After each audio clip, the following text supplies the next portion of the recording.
Me agradeço a International Financial Association por sua invitação no debate aqui como líder de MFK. Me quer compartilhar com você a visão que nós vamos trazer já para vários anos. A visão a curto, médio e largo prazo aqui, nós damos o nome de Ban Cambiar Nos Vida. É uma visão que fundamental da realidade de nosso povo, de nossa cultura e riba turcos, pensando riba reto e desafio que nós temos como sociedade, com mira para os seguintes 30 anos. Maneira nós turlo me se suponer que o sol tem que crescer e melhorar com maior velocidade.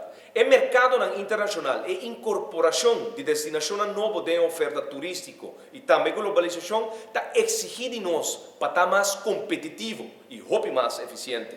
Manejo responsável de nossos recursos, disciplina fiscal, e compromisso na nossos direitos, e fortificação de nosso instituto e melhoração e garantia que o que oferece ao mundo está de vital importância na época aqui. Prover para meio de serviço público e condições necessárias para um clima favorável existir, que está promover pleno desenvolvimento econômico e financeiro de Kosovo, é o desafio mais importante que nós, como diferentes líderes e setor produtivo de nossa isla, temos. Nós mesmos cambia nossa forma de governar. Nós não conseguimos quedar pegados na ideia que coalição é a solução. Nós somos responsáveis do destino social, econômico e financeiro da futura geração.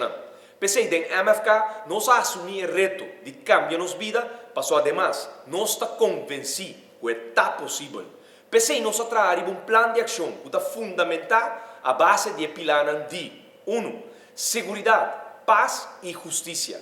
2. Economia competitiva e autossuficiente. E 3. Desenvolvimento e bem-estar social. Van cambiar nossa vida. Danke.